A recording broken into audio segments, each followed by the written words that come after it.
నాగేందర్ స్వరం మారింది. ఫార్ములా ఈతో హైదరాబాద్ ఇమేజ్ పెరిగింది. హైడ్రా కారణంగా ప్రజలకు నష్టం కలుగుతోంది. ఆ డీసీపీతో ప్రభుత్వానికి చెడ్డ పేరు వస్తోంది. ఖైరతాబాద్ ఎమ్మెల్యే సంచలన వ్యాఖ్యలు, రాష్ట్ర ప్రభుత్వానికి నివేదించిన నిఘా వర్గాలు. ఏదో ఒక ఇంటర్వ్యూలో ఈయన కామెంట్స్ చేసినట్టున్నాడు. ఫార్ములా ఈతో హైదరాబాద్ ఇమేజ్ పెరిగిందన్న స్టేట్మెంట్ ఇచ్చిండు. గవర్నమెంట్ ఏమో దాని మీద ఎంక్వైరీ చేస్తున్నది. అసలైన ఈ పార్టీ ఆ పార్టీ అటా ఇటా, ఎటు ఇటు కాదు అటు ఇటు కాదు అన్నట్టు ఉన్నది ఈయన పరిస్థితి. ఈయన గెలిచింది బీఆర్ఎస్ ఖైరతాబాద్ ఎమ్మెల్యే, పోయింది కాంగ్రెస్ బీఫామ్ తీసుకొని కాంగ్రెస్ నుంచి పోటీ చేసిండు ఎంపీగా, సికింద్రాబాద్ ఎంపీగా ఓడిపోయిండు. అసలు ఓడిపోవడానికి కారణం ఏంటో అది ఏం అర్థం కాదు. అసలు అది కిషన్ రెడ్డి గెలవడానికి ఆయన బలమా లేకపోతే యువతల బలమైన కారణమైందో ఎవరికి తెలియదు. అదిగా ఆ లెక్క వేరే ఉంది. మళ్ళా బట్ దానం నాగేందర్ ఎందుకు మరి టర్న్ తీసుకున్నాడు, ఏమైందో ఏడనో పొత్తు కుదురుతలేదు. మరి రేవంత్ రెడ్డి ఏమన్నా ఇయ్యనన్నాడా లేకపోతే ఇంకేమన్నా కాలేదో తెలియదు, అర్థం కాలే. పొత్తు కుదిరి డబ్బులు భూములు తప్ప వీళ్ళకి ఇంకొక ఆలోచన ఉంటే అడగండి. ఏమై దానం నాగేందర్ ఏంది అంటే మరి నువ్వు ఏం నా మాట వింటలేవు అంటే ఆయన కోరుకో చెప్పి జరగ ఆయన చూడనగానే కథం తెల్లారి వాయిస్ మారిపోద్ది. నా మాటలని మీరు వక్రీకరించింది మీడియా అని మళ్ళీ ఇంకో స్టేట్మెంట్ ఇస్తారు. ఏముంది ఇంతకంటే వీళ్ళు చేసేది? ఫార్ములా ఈ రేస్తో హైదరాబాద్ బ్రాండ్ ఇమేజ్ పెరిగిందనడంలో ఏమాత్రం అనుమానం లేదు. ఈ రేస్ నిర్వహణతో అంతర్జాతీయ దృష్టిని ఆకర్షించగలిగాం.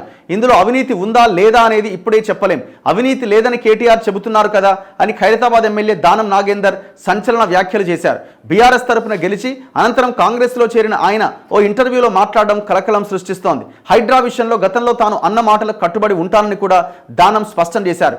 ఓటు బ్యాంక్ అయిన ప్రజలను కాపాడుకోవాలని, హైదరాబాద్లో కాంగ్రెస్ పార్టీ ఒక్క సీటు కూడా గెలవని సంగతిని గుర్తు చేశారు. మన మీద నమ్మకం లేదు, ఇప్పుడైనా నమ్మకాన్ని పెంపొందించేందుకు ప్రయత్నించాలి, అది చేయలేకపోతున్నాం, ఇది ప్రభుత్వానికి ప్రమాదం కాదా అని వ్యాఖ్యానించారు. విషయం ఏంటంటే ఒకవేళ కనుక బై ఎలక్షన్స్ వస్తే వేటు పడేది ఎవరి మీద అంటే దానం నాగేందర్ మీద. మళ్ళీ పోటీ చేస్తే నేను గెలిచే అవకాశం లేదు అని గుర్తించిన దానం నాగేందర్ ఉన్న పదవి బిక్తట్టుందని చెప్పి మళ్ళీ టీఆర్ఎస్లోకి పోయే ప్రయత్నం ఏమైనా చేస్తున్నాడేమో అని అనిపిస్తున్నది.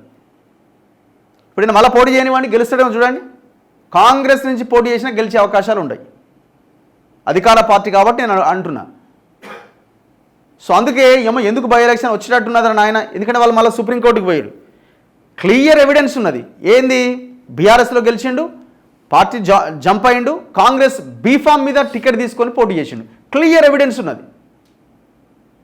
సో ఇంకా 4 ఏళ్ళు దీన్ని, ఇప్పుడు 6 నెలల్లో సంవత్సరం లోపు ఎలక్షన్స్ ఉందంటే కొంత ప్రొలాంగ్ చేయొచ్చు కేసును కూడా అటు ఇటుగా. 4 సంవత్సరాలు ఇంక ఎలక్షన్లకి, 4 సంవత్సరాల లోపు ఈయన ప్రతిరోజు ప్రూవ్ చేసుకుంటూనే ఉండాలి కోర్టుల ముందు, ప్రజల ముందు. ఈ అమ్మాయి లొల్లంత ఎందుకు రా నాయన అని చెప్పి మళ్ళా వెనకకు పోయే అవకాశాలు ఉండొచ్చేమో.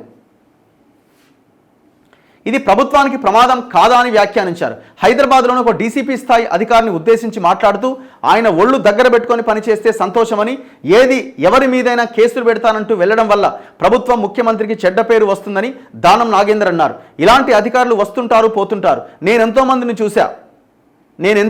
చూసా తలపై ఉన్న జుట్టును చూపిస్తూ అని పేర్కొన్నారు. అంటే నేను ఎంతోమందిని చూసినా అని చెప్పిండట. అయితే ఫార్ములా ఈ రేస్లో బీఆర్ఎస్ వర్కింగ్ ప్రెసిడెంట్, మాజీ మంత్రి కేటీఆర్ విచారణ జరుగుతుండగా ప్రభుత్వ వైఖరికి వ్యతిరేకంగా దానం చేసిన వ్యాఖ్యలు సంచలనం సృష్టిస్తున్నాయి. వీటిపై నిఘా వర్గాలు ప్రభుత్వానికి నివేదిక అందించాయని తెలిసింది.